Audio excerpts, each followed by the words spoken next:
Hello, children. Today we are going to start reading about the Battle of Buxar. Children, the last class we had discussed about the results of Battle of Plassey, and as a result, Mir Jafar was put to throne by the Britishers, as Siraj-ud-Dawla was put to death by the Britishers.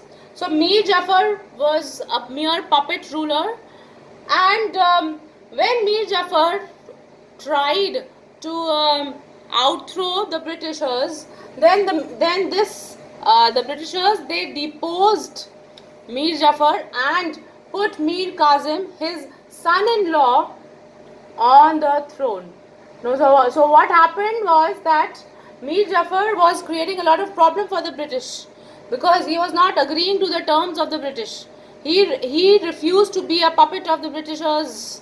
So Britishers deposed him. When I say depose, means that he was removed from his post. Okay, and then Mir Kazim was put to throne. Okay, now for becoming the ruler of Bengal, Mir Kazim granted zamindari rights of certain areas to the British. Okay, so for this also Mir Kazim paid the Britishers to get the throne. Okay, now Mir Kazim was again a very competent ruler, and he wanted that Britishers should not take undue advantage of the treaty which the rulers had given, the trade free agreement that the rulers had given the Britishers. Okay, so what he did, he thought of fighting with the Britishers, and he trained his army by the Europeans. Okay, so he got his army trained by the Europeans in order to fight nicely, fight right with the Britishers, so that they can answer back in the same manner as the Britishers were attacking us. So, but again, the downfall of Mir Kazim was because of this misuse of Farman. Now, what happened was that the ruler of Bengal, the Farrukhsiyar, had granted Farman or duty-free passes to the Britishers. But many of the Britishers passed those duty-free rights or passes to the Indian merchants also. So what was happening was that there was a decrease in the revenue of the Nawab. Okay, so the income of the Nawab was falling. Why? Because not only the company's men but also the Indian merchants had started doing duty-free trade, because many of the employees of the company, they misuse their trading rights.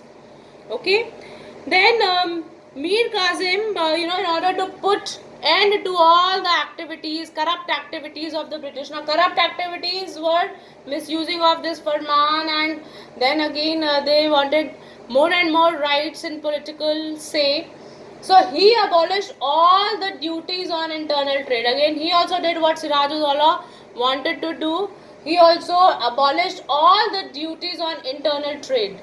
What happened now? The Britishers were very, very hostile, and they grew agile, and they declared a war.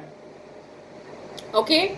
Now, when the war was declared, Mir Jafar, now again he fought, and Mir Kazim fought with the Britishers, and he was defeated. Okay, so when he was defeated, and he was put behind the bars, he was captured by the British. Okay, now what options did the Britishers have? That was only Mir Jafar, so they put Mir Jafar back in place. Okay, once Mir Kazim was captured by the Britishers after the war, then Mir Jafar again became the Nawab of Bengal. Alright, then in the meanwhile, what happened was that Mir Kazim, who was taken into custody by the British, he escaped from the Britishers' custody, and he went to Awadh. There in Awadh, he met Shuja-ud-Dawla, who was the Nawab of Awadh at that time, and also he took help of a Mughal emperor whose name was Shah Alam II. So both these people, they became the allies of Mir Kazim. Now, when I say allies means supporters, the people who are going to support a person in some kind of a mission.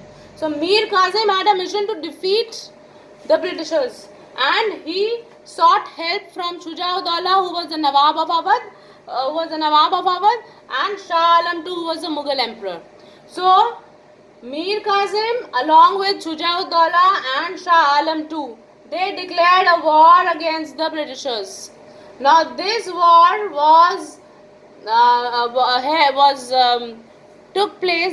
took place in 1764, and this was called the Battle of Buxar.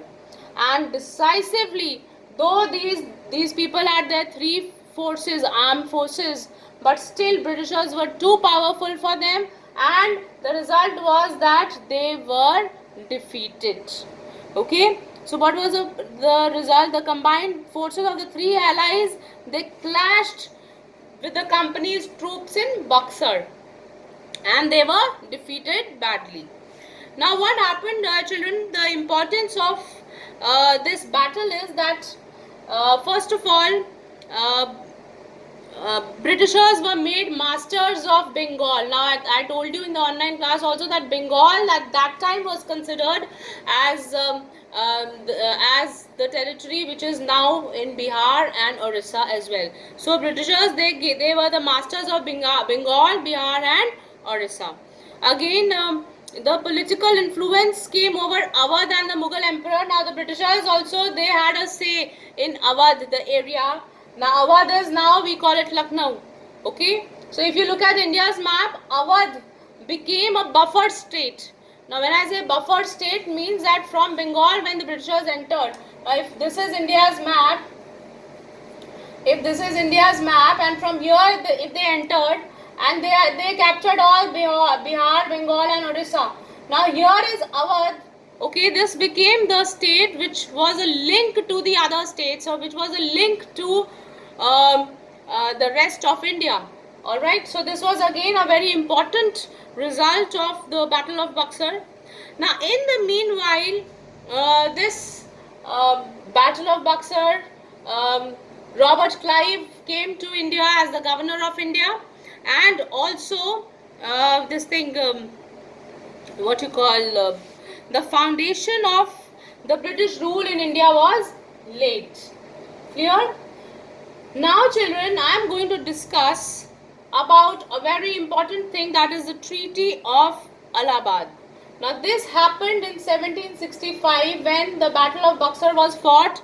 After they lost the battle and after they were defeated by the British, the Britishers made a Treaty of Allahabad, and it was to be signed by Shuja-ud-Dawla and Shah Alam II. So, it was signed between Robert Clive, who was representing the company, and it was signed between Shuja-ud-Dawla and Shah Alam II. Okay. Now, what did this treaty, what were the terms of this treaty? This is a very important question. You can get it as a long answer. What were the terms of the Treaty of Allahabad? So, first you have to tell between whom it was signed. Okay.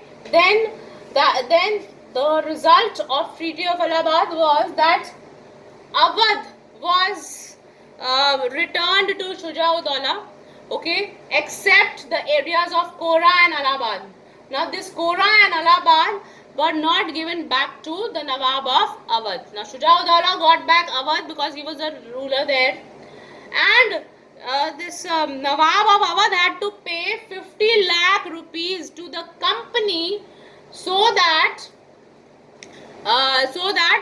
they can make, because Britishers said that they have incurred lots of losses by fighting with these two people and Mir Kazim.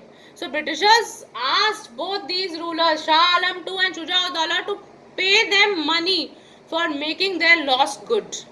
Just imagine how our rulers, they drained the resources to the British by giving fine, by giving indemnity. Now, indemnity means making good a loss. Somebody has suffered the loss, so making a loss good one, that means indemnity. Now then again another term of the treaty was that the Britishers will give protection to Nawab from his enemies. Whenever Nawab is going to be attacked by any other person, then Britishers will give them protection. But in turn, now look how smart Britishers were. In turn, the Britishers, they demanded that the training of the British troops and the upkeeping, their rationing, their living expenses, the cost of keeping the British troops had to be borne by the Nawab. So all the cost part was passed to the Indian counterpart and the profit part was taken by the British. Okay. Then these two districts of Kora and Allahabad, they were given to Shah Alam too. Now what did Shah Alam gave in return?